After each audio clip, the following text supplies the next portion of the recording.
Glória a Deus, a paz do Senhor seja com todos. Pegue a palavra de Deus, abra no Salmo de número 22. Nós vamos ler o versículo 14. Salmo de número 22, versículo 14. E assim que você achar, olha ao teu lado, veja se tem alguém sem a palavra de Deus e mostre para a pessoa onde nós vamos ler. Acharam? Está escrito o seguinte: como água me derramei, e todos os meus ossos se desconjuntaram. O meu coração é como cera e derreteu-se dentro de mim. Amém? Eu vou reler esse versículo. Como água me derramei, e todos os meus ossos se desconjuntaram. O meu coração é como cera e derreteu-se dentro de mim. Eu vou ler mais uma vez, e você que está comigo aqui na sede da Paz e Vida, São Paulo, Brasil, repete em seguida. Vamos lá. Como água me derramei, e todos os meus ossos se desconjuntaram. O meu coração é como cera e derreteu-se dentro de mim. Amém? Este salmo de número 22 foi escrito por Davi. E você sabe que Davi foi o maior rei que Israel já teve. Ele conquistou a cidade de Jebus e a chamou de Jerusalém. Consolidou o reino, expandiu o país e tornou Israel uma potência mundial naquela época. E o rei Davi, inquestionavelmente, era o rei ungido de Deus. E Deus prometeu para Davi que um descendente dele seria rei eterno. Que o trono de Davi estava estabelecido para sempre. E que este descendente seria o ungido. Jesus, quando chegou aqui na terra, ele era chamado pelo título messiânico de o Filho de Davi. O cego Bartimeu, bem como os dois outros cegos de Jericó, clamavam dizendo: Jesus, filho de Davi, tem compaixão de mim. Muitos chamavam Jesus de o filho de Davi.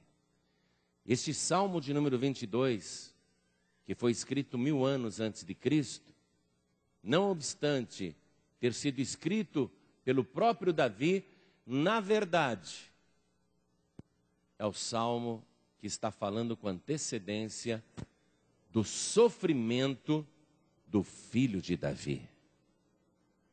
Não o sofrimento do próprio Davi, mas um salmo altamente profético que nos revelava 1000 anos antes tudo o que fariam com Jesus e tudo o que ele passaria. E nós vamos agora destrinchar esse salmo, comparando com todas as coisas que fizeram com Jesus Cristo e que aconteceram com o nosso Senhor.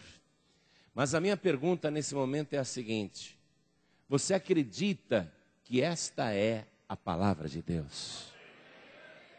Você crê que a palavra de Deus é assim, profética, que ela antecipa acontecimentos e que ela lança no presente coisas que irão acontecer no futuro? Quem acredita? Eu também creio. Então vamos dar para esta palavra a melhor salva de palmas. Mas tem que ser a melhor, porque não existe palavra igual a essa.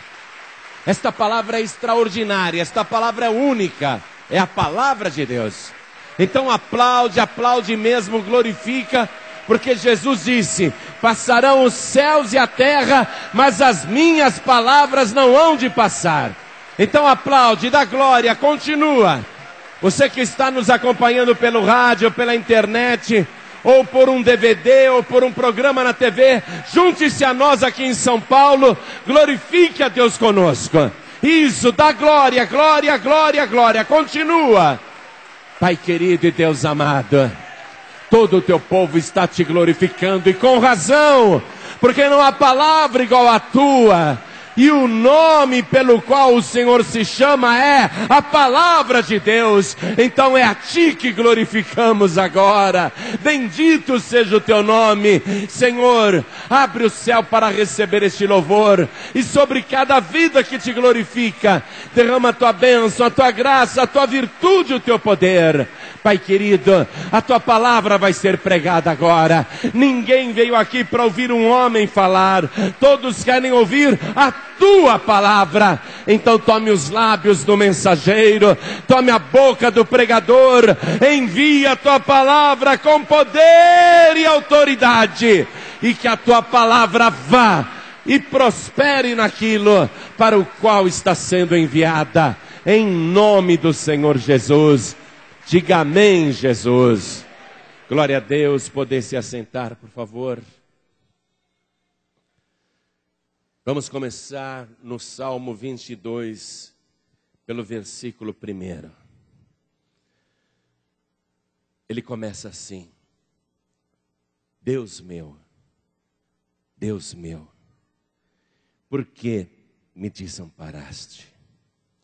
Por que te alongas das palavras do meu bramido e não me auxilias? Quero que você compare esse escrito feito pelo rei Davi, que era profeta. Quero que você compare esse versículo com o Evangelho de Marcos, capítulo 15, versículo 34. E ao virar essas páginas da Escritura Sagrada, nós estamos avançando 1000 anos. Entre Marcos 15, 34 e o Salmo 22, há 1000 anos, 10 séculos de distância. E está escrito aqui no Evangelho de Marcos, capítulo 15, versículo 34. E, à hora nona, Jesus exclamou com grande voz, dizendo: Eloi, Eloi, lema sabachthani. Isso traduzido é: Deus meu, por que me desamparaste? Cumprimento fiel. Jesus, momentos antes de morrer, disse isso. Volte ao Salmo de número 22, versículo 2. Deus meu, eu clamo de dia e tu não me ouves, de noite e não tenho sossego. Porém tu és santo, o que habitas entre os louvores de Israel. Em ti confiaram nossos pais, confiaram e tu os livraste. A ti clamaram e escaparam, em ti confiaram e não foram confundidos. Do versículo 2 até o 5 que nós lemos agora, é a angústia do Senhor Jesus, fazendo a oração no Monte das Oliveiras, no jardim do Getsêmani. Vamos no Evangelho de Marcos, capítulo 14, versículo 34.